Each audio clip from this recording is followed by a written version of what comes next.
සිරවුණු සුසුමේ අතුරක් නැති වූ මහාවන මැද්දේ වියලුණු කඳුල මතු කර දැසි රන්තිලි වැවටයි දිය කර තැරුණේ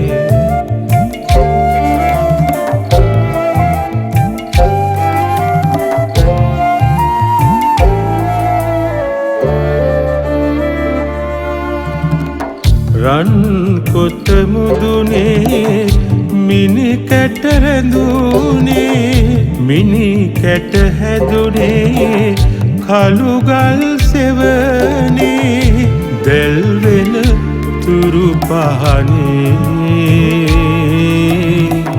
ඒ ගන අඳුරේ බිය නොදැනේ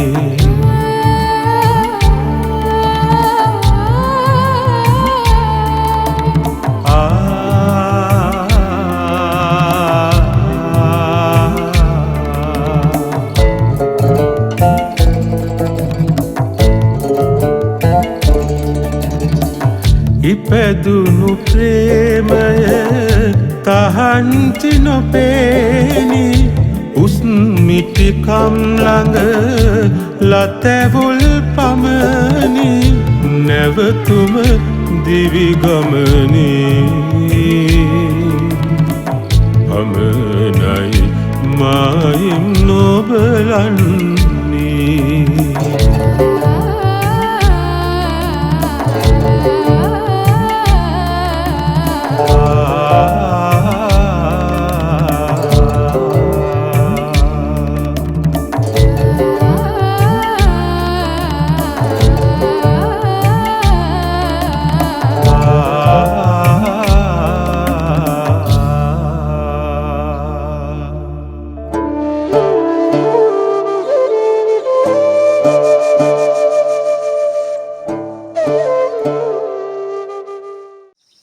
දාස මල්ලිට වගේ පොතේ පතේ අකුරු සාත්‍රය ඉගෙන ගන්නට අපිට වාසනාවක් තිබුණේ නෑ නේද ඈ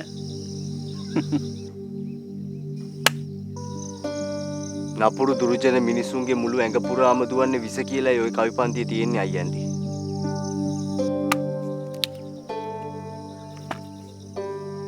මලේ මං හිතාගෙන ඉන්නේ ගේ ඉක්මනටම හදා ගන්න කියලා වැඩ පටන් ගත්තාම ඉවර කරනකම් ඔළුවට නිදහසක් නෑ නේද අයියන්ටි ඒක බෑ දාසමලේ මං ඔබත් එක්ක පොඩි කාරණාවක් ගැන කතා කරන්න හිතාගෙන හිටියේ මොකක්ද අයියන්ටි මගේ නෑන හින්දම කියනව නෙවෙයි ප්‍රේම හොඳයි කි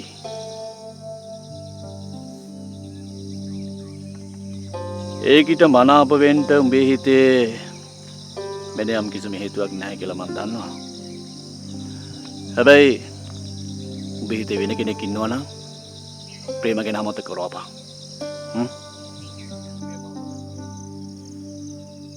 අයියන්ටි මං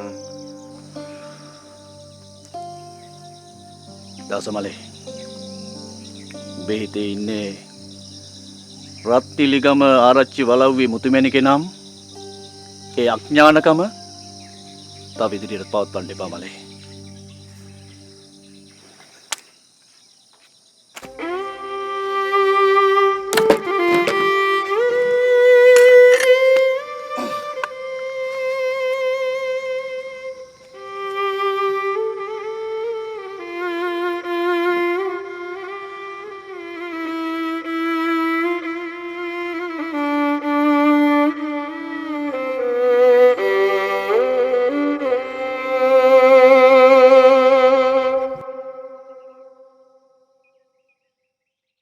හැබැයි ඉතින් තාත්තට කියන්න මින් මත්තර මගුල් තුලාවල් ගේනවා නම් හොඳට හොයලා බලලා ගේන්න කියලා. ඕවා ඉතින් හොයන්නේ බලන්න නැතුව ආවට ගියාට ගේන්නේ නැහනේ. අනිත් එක ඉතින් වලව්වට ගේන්නේ නැතුව කොහොමද රම්මැණිකට හරියනවද කියලා බලන්නේ. එහෙනම් ඉතින් වෙන්ද වගේ ගෙනල්ලා කරගන්න එකයි ඇත්තේ. මෙන්න මේ ඇයිට කියන්න එදා ටිකක් එහාට වෙලා ඉන්න කියලා. නැත්තම් ඉතින් තියෙන මායන් ටික ඔක්කොම දාලා දපණි දාගනී නැත්තම්. අනේ මට ඔය කාගෙන්වත් වැඩක් නැහැ. අම්මේ බලන්නකෝ අක්කන්ට කියන කතා. එහෙම තමයි කියන්නේ ඉතින්. රම්මෙනිකේ මුතු මොකටද යායක පැටලෙන්න ගියේ? ඕනි දෙයක් කියන්නදල්ලා කට පියාගෙන ඉඳගෙන තිබුණේ. අනේ අම්මේ මම ලොකු හිතේ අමාරුවකින් ඉන්නේ.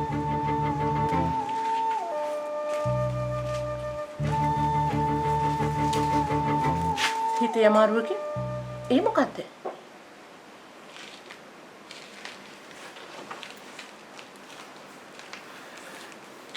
තාත්තා පරාක්‍රම මාමන්ලත් එක්ක කතා කරන දේවල් මං අහගෙනයි උන්නේ. අම්මා දන්නවද? එදා අප්පුහාමි මාමන්නි බැද්දට ගිහින් තිනේ ඇයි කියලා? මං කොහොමද දන්නේ? තුවක්කුවක් ඇන්න දාසව මරන්න තමයි අප්පුහාමි මාමන්නි බැද්දට ගොහින් රැකලා ඉඳලා තියෙන්නේ. තාත්තයි පරාක්‍රම මාමන්නි හීම් බණ්ඩ මාමන්නි එකතු වෙලා තමයි අප්පුහාමි මාමන්නි ඔය අපරාධ කරන්න යවලා තියෙන්නේ. කට ඔය වගේ කුසුම් එක්ක නම් දොඩන්න යනව නෙමෙයි. මං ඕවා කුසුම්ට කියන්නේ නෑ අම්මේ. ඒ වුණාට මේව මොන තරම් පහත් වැඩද? මහ පොළොව නූලන අපරාධ නෙමෙයිද මේ? මොන වරදක් කරාට දාසලට මෙහෙම දඬුවම් කරන්නේ? ඇයි තාත්තලා මෙහෙම අමනුෂ්‍ය විදිහට හිතන්නේ? ගෑනු අපට ඕවට මෙදිහත් වෙන්න පුළුවන් කමක් නැහැ මුතු. ඔය වගේ කන වැටුණු බව කාටවත් අඟවන්න එපා. තේරුණාද?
අපේ හාමුදුරුවනේ විල්පිටේ ඉඳන් සියදෝරිස් කියලා මිනිස්සෙක් ඇවිත් ඉන්න ඔබ වහන්සේ හම්බ වෙන්නේ.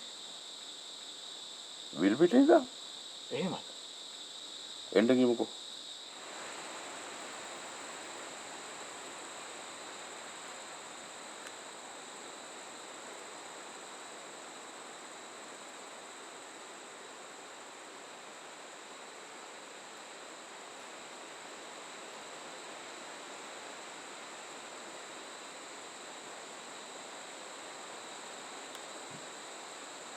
සුවපත් වේවා. ඉතින් හාමුදුරනේ දැන් ටික දොහක ඉඳලා මැරිච්ච අපේ නැන්දම හීනෙන් පේනලු අපේ මායියට. ඉතින් පිපාසෙයි කියනවලු. බඩගිනි කියනවලු. හාමුදුරනේ අඬනවලු. පුළුවන් තරම් ඉක්මන් කරලා දානයක් දීලා පින් දෙන්න කියනවලු. උන්ද වෙනුවෙන් දානයක් දුන්නෙම නැද්ද? අපේ හාමුදුරනේ 3 මාස දානේ දුන්නා. දැන් එතකොට මාව හොයාගෙන ආවේ මක්කටද? තකහණියක්ම තීන්දුව කරගත්තා. අනිද්දා දිහට හාමුදුරුවෝ දෙනමක්ම වඩම්මලා දාන ඩිංගිත්තා පූජා කරන්ට කියලා. එතකොට මේ ඇත්තෝ මෙච්චර දුරක් ගෙවාගෙන ආවේ දානෙට ආරාධනා කරන්නද? එහෙමයි අපේ හාමුදුරනේ. විල්පිටේ ඉඳන් පන්සල් 5-6ක් පවු කරගෙන මෙහාටම ආවේ මොකෝ? අපේ මහයම තමයි අපේ හාමුදුරනේ කිව්වේ වෙද හාමුදුරන්ගේ පන්සලටම ගොහිල්ලා ආරාධනා කරන්ට කියලා.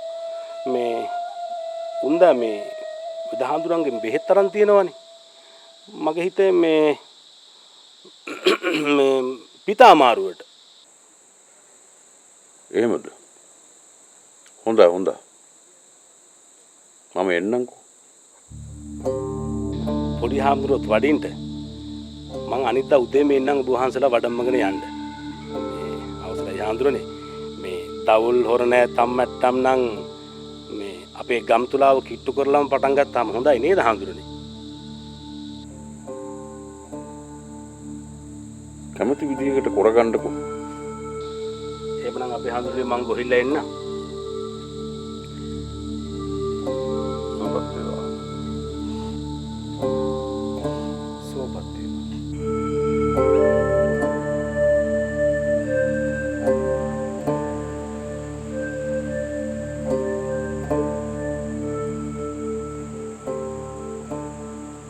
ටිකක් අමුතු විදිහේ මිනිස්සෙක්.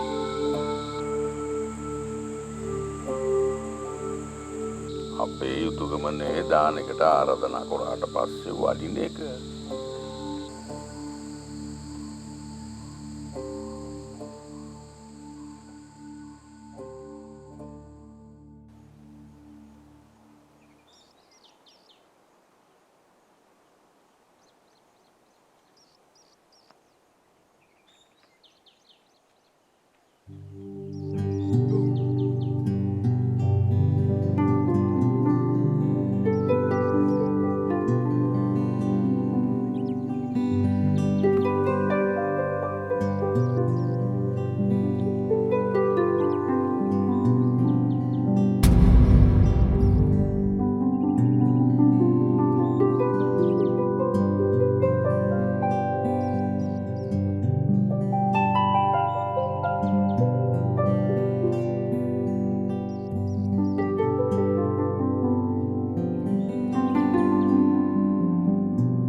මම බද්දට ගෑටුවේ ගිනිබටේ බැඳලා දාසයාගේ ජීවිතය නසන්න.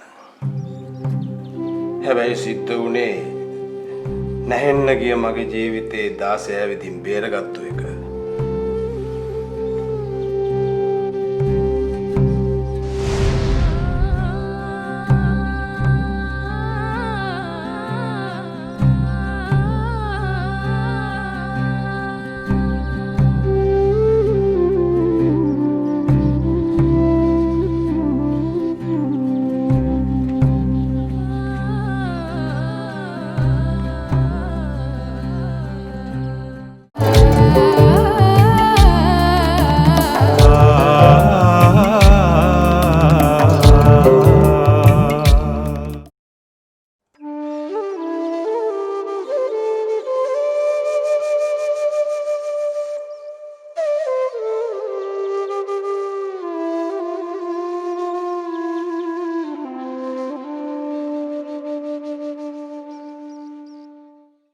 දුදනන් පාර පානක් ලෙසුමට හිත යොදති සුදනන් හැම පානක් රැකුමට වීර කරති ඉදනන් දෙන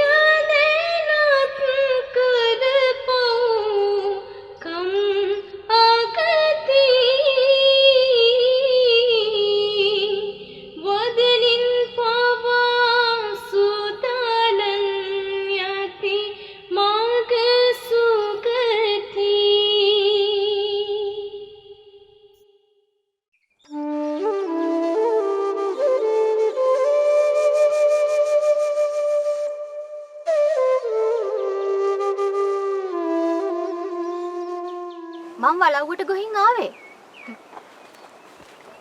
නැන්දකෝ මුතු මෙතන ඇති කියලා.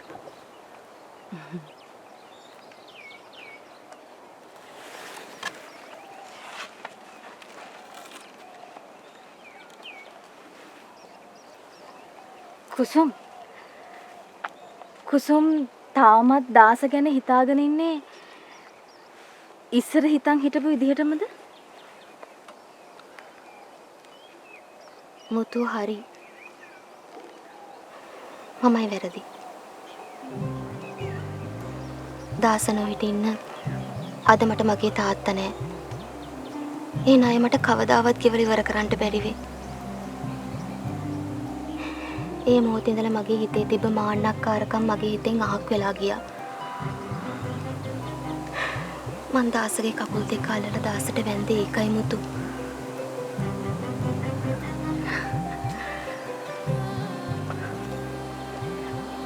කුසුම්ට එදා සිද්ධ වුණේ මට සිද්ධ වෙච්ච දේම තමයි. කුසුම් දන්නවද? මමත් දාසට කුසුම් වගේම වැඳලා තියෙනවා.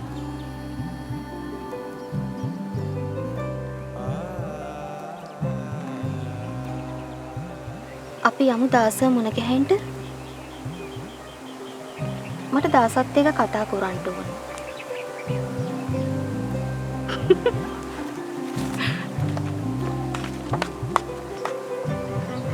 මොකද මට විරිත්තන්නේ? මම මේ කල්පනා කරේ මට දාසව මුණ ගැහෙන්න නොදුන්න කුසුම්ද මේ ඉන්නේ කියලා. මා වරදවා තේරුම් ගන්න එපා. මුතුගේ දාසගේ ආලවන්තකමට මං තාමත් එදිරි. ගොඩක් කල් ජීවත් වෙන්න ඕන. ගුණ යහපත් දෙන්නෙක්ගේ ආයු කාලය අඩු වෙනවා දකින්න මම මනාප නැහැ. ඒකයි.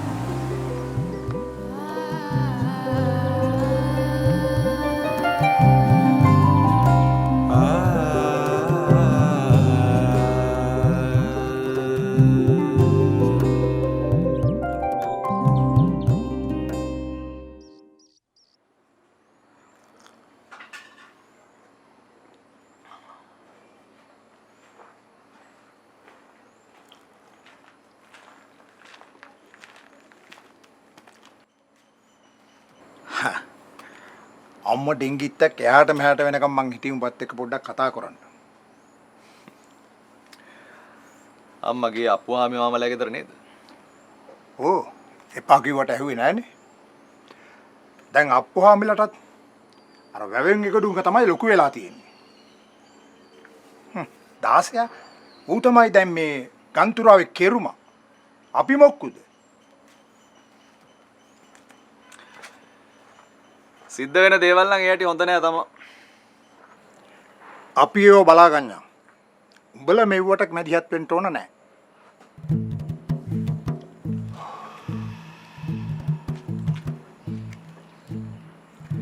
දැන් ඕක කියන්න දාම්මා ගෙදර නැති වෙනකන් ඉන්නේ.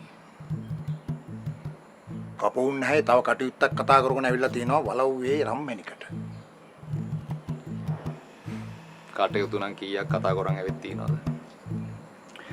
රම්මැණිකට තියෙන්නේ එසේ මෙසේ මහාන් තත්ත්වකම නෙවෙයි තාත්තේ. මිහින් වලව්වට නාකි වෙන්න හදනවා. සූර්යසිංහ වලව්ව ඇඩ්ඩින්ට රම්මැණික මනාපයිනුනේ. ඇඩ්ඩින්ට මනාප වෙලා නැත්තේ. එයා එක දොඩමළු වුණාම ඇඩ්වින්ට තේරෙන්නේ නැති ගෑණි කවුද කියලා.